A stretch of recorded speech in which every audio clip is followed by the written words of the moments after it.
Assalamualaikum warahmatullahi wabarakatuh. Perkenalkan, nama saya Dewiana. Di sini saya akan menjelaskan materi tentang asuhan keperawatan pada pasien dengan ventilasi mekanik. Sebelum kita ke materinya, kita harus tahu dulu apa arti ventilasi mekanik. Jadi ventilasi mekanik adalah alat pernapasan bertekanan negatif atau positif yang dapat mempertahankan ventilasi dan pemberian oksigen dalam waktu yang lama. Patofisiologi pernapasan ventilasi mekanik. Pada pernapasan dengan ventilasi mekanik, ventilator mengirimkan udara dengan memompakan ke paru pasien sehingga tekanan selama inspirasi adalah positif dan menyebabkan tekanan intratorakal meningkat. Pada akhir inspirasi tekanan dalam rongga torak paling positif. Kemudian klasifikasinya ada ventilator tekanan negatif dan ventilator tekanan positif. Ventilator tekanan negatif, ventilator yang mengeluarkan tekanan negatif pada dada eksternal dengan mengurangi tekanan intratoraks selama inspirasi memungkinkan udara mengalir ke dalam paru-paru sehingga memenuhi volumenya. Sedangkan ventilator tekanan positif itu merupakan tekanan positif menggembungkan paru-paru dengan mengeluarkan tekanan positif pada jalan napas. Dengan demikian mendorong alveoli untuk mengembang selama inspirasi. Kemudian ventilator tekanan positif ini secara luas digunakan pada klien dengan penyakit paru primer. Ini beberapa gambar ventilator mekanik.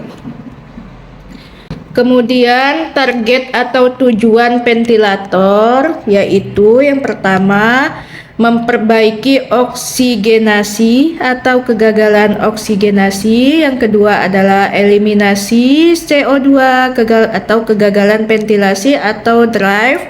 Yang ketiga, membantu kerja otot pernapasan tanpa merusak paru. Mode operasional ventilator. Mode operasional ventilator terdiri dari dua, yaitu mode kontrol dan sistem alarm.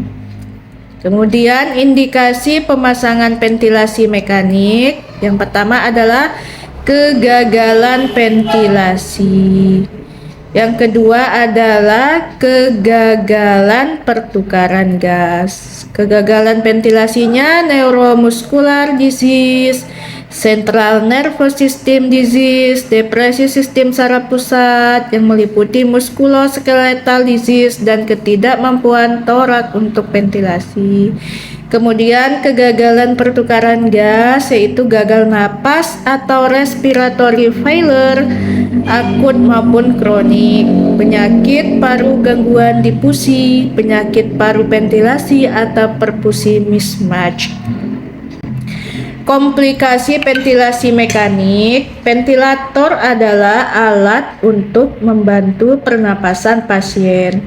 Tapi bila perawatannya tidak tepat bisa menimbulkan komplikasi seperti pada paru-paru, pada sistem kardiovaskular, pada sistem saraf pusat, pada sistem gastrointestinal. Kemudian fisiologis memberi manfaat sekaligus risiko. Kalau ventilatory induced lung injury atau VILI yaitu barometer, polutrauma, atelektasis, biotrauma, stres ulcer atau malnutrisi, dan psikotrauma. Sedangkan gangguan karena peningkatan tekanan intratorakal yaitu hemodinamik tekanan intrakranial. Ventilator associated pneumonia keracunan oksigen. Asuhan keperawatan pada klien dengan ventilasi mekanik.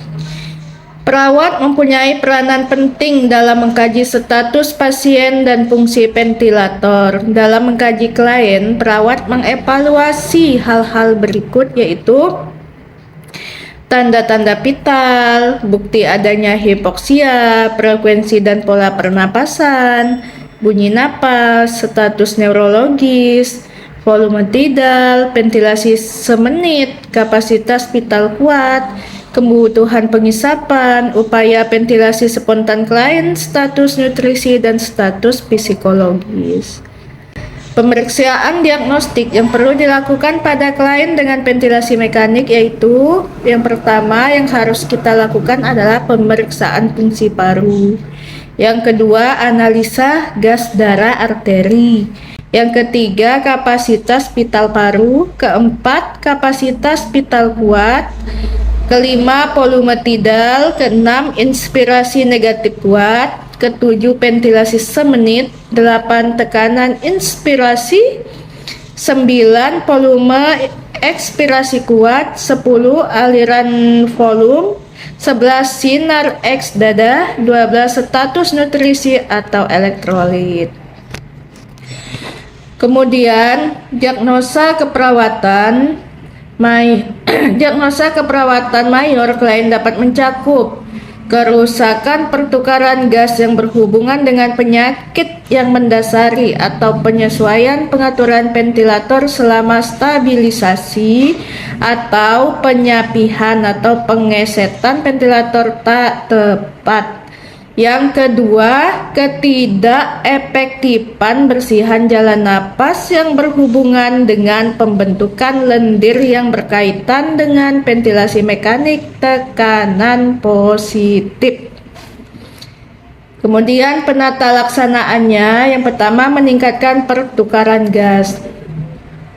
Jadi pertukaran gas yang tidak adekuat dapat berhubungan dengan faktor-faktor yang sangat beragam tingkat kesadaran. Atelektasis, kelebihan cairan, nyeri insisi atau penyakit primer seperti pneumonia.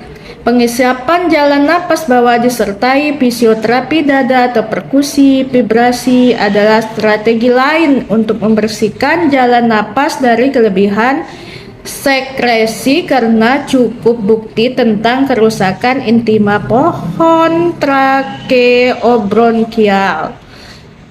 Yang kedua adalah penata laksanaan jalan napas.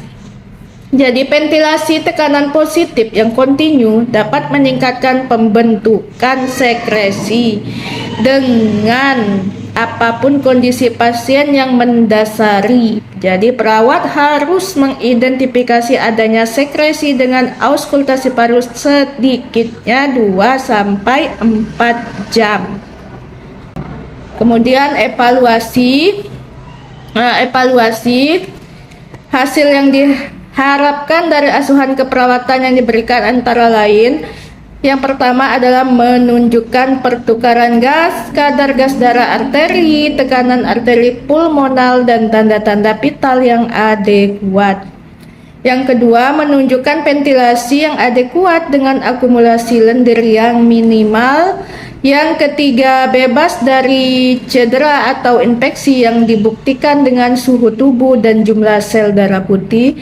Yang keempat, dapat aktif dalam keterbatasan kemampuan berkomunikasi secara efektif melalui papan tertulis, gerak tubuh, atau alat komunikasi lainnya.